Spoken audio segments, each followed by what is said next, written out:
Assalamualaikum warahmatullahi wabarakatuh. Bismillahirrahmanirrahim. Jadi donga sering keliru. Wong donga kok njuk rezeki tanpa napa? Rekoso. Ya niku mau napa? LP niku. Ku apa den akhire donga niku napa? Kapok. Mulane masyhur ya tengene riwayat-riwayat.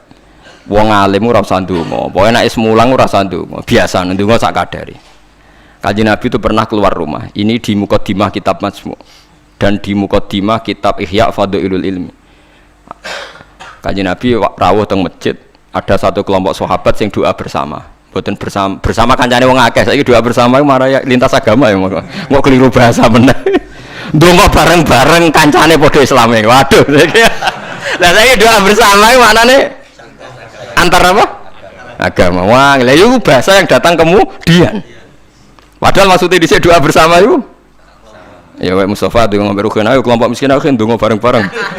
Biasanya podo melarate disebadani. Padahal malaikat itu pengalaman. Podo melarate dianggap orang yang sudah betah dengan kemiskinan.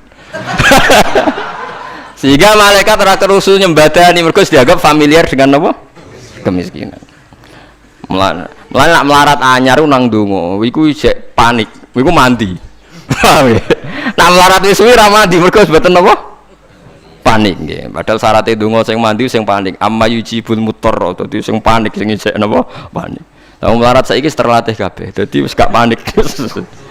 Wis dadi eling-eling. Walhasil Nabi komentare iku lucu dawuhe.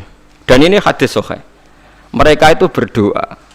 Kalau Allah menghendaki ya dikasih, kalau ndak ya ndak. Jadi nasibnya 50-50. Kalau Allah insya'a ajabahum wa illa fala. Wa insya'a raddahum. Kalau Allah ingin ya dikasih, kalau ndak ya ndak. Terus ada sekelompok sahabat yang ngajar halal haram. Ini halal, ini haram, ini baik, ini ndak. Allah memerintahkan umat Islam itu begini-begini yang dilarang. Terus Nabi ikut. Kalau ini mengajarkan hukumnya Allah, pasti benar dan pasti diganjar pangeran. Jadi ra ono syarat ditampa ora, mesti diganjar pangeran. Terus kata Nabi, akhirnya Nabi ikut kelompok ini. Wa innama bu'istu mu'alliman. Saya ini diutus Allah supaya mengajar. Makanya ini cerita saya, ini bukan sombong, ini tahadus bin nikmat. Saya umroh 2009 itu banyak santri yang ngaji saya di kawasan Ka'bah ya. Dulu santri saya di Rembang, ngaji Bukhari. Saya diajak jam 2:30 malam, saya masih ingat. Gus, jenengan wong alim mbok ndongane multazam kula tak sing ngamini. Aku nak ndonga ora pati mandi, ngaji mandi. Gimana Gus ngaji? Akhirnya saya pernah ngaji Bukhari itu 2:30 di kawasan Ka'bah, tentu gak tepat Ka'bah ngerame. Teng Masjid Haram sing tingkat lho, sing awar TKI sing buron-buron wae do ndelik ning dhuwur. Lah iku ya rada buron-buron ndelik njuk donga ben selamat orang ngaji mandi. Ya awar wong buron-buron ning dhuwur. Kenapa saya mengatakan mulang mesti api? Karena zaman Nabi Ibrahim Sugeng ndongakno pengganti beliau adalah Rabbana wa ba'ats fihim rasulam minhum yaslu alaihim ayatika wa yu'allimuhumul kitaba wal hikmata wa yuzakkihim. Ya Allah, setelah saya ini nanti harus ada rasul yang dari keturunan saya. Rasul itu siapa? Yaslu alaihim ayatika, yang membacakan ayat-ayat engkau. Wa yu'allimuhum, dan mengajarkan mereka. Jadi sifat permanennya Rasulullah itu mengajar. Itu sifat permanen yang disebut Nabi Ibrahim diabadikan Quran. Sekarang banyak kiai niru Rasulullah istighosan tok.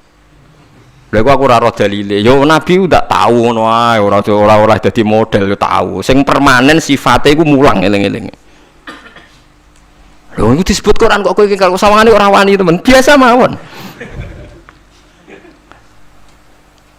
Paham nggih? Sifat permanene Rasulullah niku rasulai yaslu alaihim ayatika sing membaca alaihim itu ada obyeknya. Jadi tidak wiridan sendiri di kamar, tapi ada obyeknya, ada yang diajar. Yaslu alaihim ayatika wa yu'allimuhum. Hum itu obyek, ada yang diajari. Lalu kalau ngaji jalalan nggih ngaji mawon. Badhe niku maca tasbih nggih maca tasbih mawon. Lah piye malaikat oleh nolak? Wani malaikat nolak maca tasbih ben kualat. Enggak tunggale kanca kula zaman sekolah teng madrasah ditakoki hukume apa dijawab la ilaha illallah. Nak guruku nyalahno kafir. Gurune pose iki. Yo kok ana murid goblok sing pinter. Dadi dekne alfiah ya ora iso, takrib ya ora iso. Tiap ana soal dijawab la ilaha illallah nganti guruku nyalahno kafir. Gurune stres nanti mikir ya. Diceluk, alasan apa nulis la ilaha illallah? Nah, makanya anggere jenengan nyalahno kafir kok terus mau alasan. Wah, anggere jenengan nyalahno nggih napa? Lah nek iku kafir kubro, kafir akbar nak nyalahno la ilaha. Paham ya, terus kelompok itu macam-macam. Paham ya, terus sampean jangan terlalu terprovokasi oleh istilah yang datang kemudian. Ada istilah Bani Israel di Quran. Itu khitab untuk turunane Yakub bin Ishak bin Ibrahim yang berdomisili di Mekah, Medina. Karena Quran turun di Mekah, Medina dan Rasulullah belum pernah hidup di Palestina.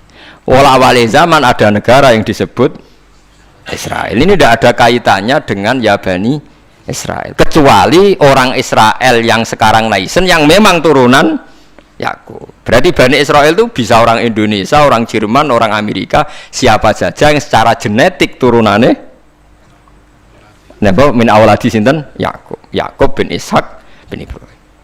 Lah niku sing dimaksud tiang-tiang sae sangka dawuh napa niku sing tengene juz 16 napa surat Maryam nggih. Niku lho.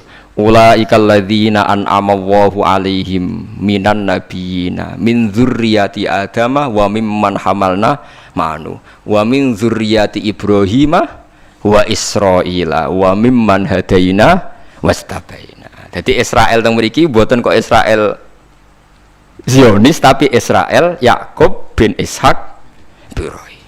Lah niku tiang-tiang pilihan jelas disebut. Oh itu orang-orang baik idza tusla alaihim ayatul rahmani kharru sujadau wa bukiya. Niku orang-orang sing ulaikal ladzina an'ama Allahu alaihim minan nabiyina min dzurriyyati Adam wa mimman hamalna ma'anu wa min dzurriyyati Ibrahim wa Israila wa mimman hadaina wastafaina. Bulet ora bulet, ilmu kula ora bulet mergo Qur'ane ono. Sing bulet ilmune sampean maca ning Quran buku maknane Quran lha iku sing musibah. Maca ning buku sing aran ra jelas, Gus ora kiai ora tapi ana tulisane KH. Aku ya ora roh. Artinya kan kiai kan ra mesti ngalim to. Tapi aku kudu hormati wong saleh, tapi nek terus fatwa ngoten kan ngeri to, mosok fatwa dalile liberal bahwa agama sama di depan Tuhan innalladzina amanu waladina itu wan nasoro. Waduh ngeri tenan. Saya pernah ketemu sama penggemar penulis itu dan tanya saya, Pak Bahak, sampean kan orang hafal Quran, kenapa ndak tahu ayat itu? Orang kurang ajar, kowe malah sing nulis ora apal ayat liyane. Kowe wis pancen goblok musibah tenan wis payah tenan. Dene itu janggal sama saya, kenapa orang sehafal saya kok ndak tahu ayat itu bahwa di Quran pernah ada 3 agama disejajarkan. Ya kowe bento kok nganti ngono. Terus tak terangno, di akhir Baqarah itu ada ayat fa in amanu bimitsli ma amantum bi. Kalau mereka iman sama seperti imannya umat Islam. Tapi ngoten niku nggih biasa nggih. Musibah ngoten niku sing kula alami iku biasa. Kula nanti tangleti tiyang ngeten, nganti saiki jek eling ya. Wong nek ora tau mondok pancen bahaya tenan. Kula nanti tangleti tiyang ngeten. Wah aneh tenan takokane. Yo wong seneng kula tapi wong awam musibah tenan kula jeleng. Mungkin kula jenengan Agus Warga eling terus pertanyaan niku eling terus. Mergo lucu tenan pertanyaan. Gus tanglet napa? Musotek lho tau ngaku nabi lho. Musotek sing terkenal sing tau ngaku napa? Nabi. Riyen mondoke teng pundi Gus? Kok pintere kok lho. Dekne ku janggal. Lah piye kok pinter? Kiai wis top Gus nang ku mondok nganti dadi nabi. Dia itu ngira kalau mondok alim atau lama sukses itu jadi kiai. Kalau di atasnya itu jadi apa? Nabi. Jadi pikirannya dia nih wong ngaku nabi berarti mondoknya apa? Suwi banget sandure mondok sing dadi napa? Kiai. Waduh. Bukan musibah tenan. Aku jawabku malah bingung. Piye mau takokan? Akhirnya tak jawab, lho malah nak tau mondok iku ora ngalah ngaku dadi nabi. Dekne kaget, lho kok saged? Nak tau mondok iku ngerti nak Nabi Muhammad iku nabi terakhir, dadi ra bakal dadi nabi. Dadi peluangnya mau dadi kiai. Tapi nak ora tau mondok nganggep dadi peluang dadi nabi barang. Wah, jenis beda jenis. Dadi wong nak ora krungu blas iku malah Ya repot kan. Wah, musibah tenan. Pancen musibah. Ya tunggale niku nggih. Kula terseling ceritane Gus Dur.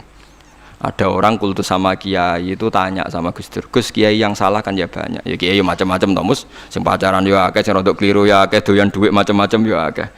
Padahal kiai itu orang baik, orang suci. Kenapa mereka bisa dosa juga? Jadi Gus Dur jawab, mereka itu boleh dosa karena tahu caranya tobat. Kalau kamu nggak boleh karena nggak tahu caranya tobat. Sing takok kaget. Loh, kok gitu, Gus? Lah yang bisa melanggar hukum itu yang ahli hukum.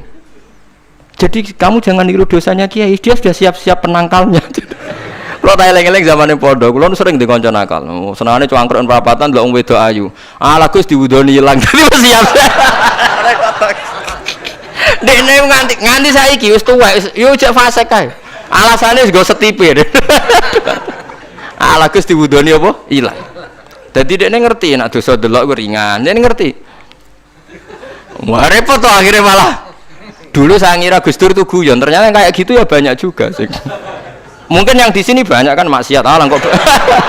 Mesti alasannya kok tak istighfari, hilang, tak sedekoi, hilang. Jadi roh setip, roh penghapus itu juga resikonya kan terus berani kan. Ya repot juga itu kan.